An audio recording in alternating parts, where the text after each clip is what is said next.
वहीं जी बिजनेस से खास बातचीत में आईआरसीटीसी के सीएमडी संजय कुमार जैन ने कहा कि छुट्टियों में अब सर्वर डाउन नहीं होगा। कंपनी की योजनाओं पर खास बात की हमारे संवाददाता अमरीश पांडे ने। छुट्टियों का सीजन है और सबसे बड़ा चैलेंज होता है रेलवे में टिकट बुक करना। आईआरसीटीसी के चेयरमैन हमारे साथ हैं, इनसे ही पूछते हैं। सर, क्या दिक्कतें लोगों को आती हैं? उनका सबसे बड़ा कंसर्न ये है कि हम तत्काल बुकिंग करते हैं, उस दौरान सर्वर स्लो हो जाता है, उसके बाद टिकट बुक हो जाती है। क्या इसके लिए तैयारी की है आपने? देखिए, इसमें दो तरह से हम इस इशू को टैकल कर रहे हैं। एक, हमने लॉन्ग टर्म प्लान किया है। जो हमारा एनगेट सिस्टम है उसको हम लोग अपग्रेड कर रहे हैं, उसकी कैपेसिटी एनहांस कर रहे हैं। और जहाँ तक इमीडिएट की बात है, मुझे बताते हुए हर्ष यह है कि इस मार्च में 25 मार्च को हाईएस्ट एवर टिकट 1 मिनट में बुकिंग हुई है तत्काल को लेकर के। 10:01 में मोर देन 31,000 टिकटें जो है वो बुक हुई हैं। ये हाईएस्ट एवर है। तो ये कैपेसिटी हमने क्रिएट की है एग्जिस्टिंग इंफ्रास्ट्रक्चर में और ऑलरेडी चल रही है।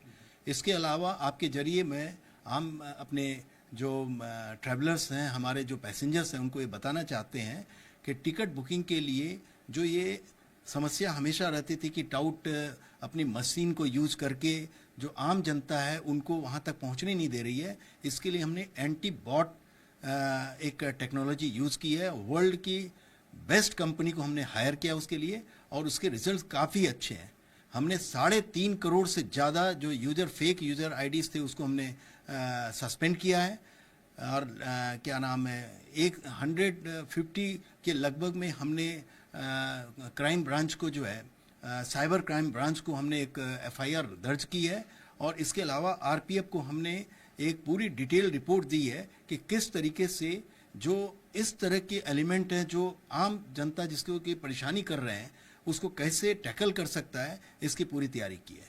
और इसका असर ये है कि पब्लिक को तो फैसिलिटी अच्छी मिल रही है, लेकिन आज के दिन ये जो टाउट के जो ग्रुप्स बने हुए हैं इनके अंदर एकदम खलबली मची हुई है और वो तरह तरह के हथकंडे बना रहे हैं। लेकिन हम लोग इससे चुकेंगे नहीं और इस सिस्टम को एकदम दुरुस्त करके ही रहेंगे। सर, लॉन्ग टर्म जो प्लान है वो क्या है? कब तक हम एक डेडलाइन दे सकते हैं कि उसके बाद टिकट बुकिंग की कोई दिक्कत नहीं होगी और कितनी कैपेसिटी बढ़ जाएगी? इसमें हम 10 टाइम्स कैपेसिटी बढ़ा देंगे और ये ऑलरेडी टेंडर हो चुका है। टेंडर अभी फाइनलाइजेशन में है। टेंडर होने के बाद करीब 6 महीना लगेगा उसको इम्प्लीमेंट करने में। और क्रिस ने भी पीआरएस सिस्टम को मॉडर्नाइज किया है। तो ये दोनों मिल करके काफ़ी अच्छी काफ़ी कैपेसिटी एनहांस कर देगी। तो कैपेसिटी से रिलेटेड इश्यूज जो है वो रिजॉल्व हो जाएंगे। अब सिर्फ बैंक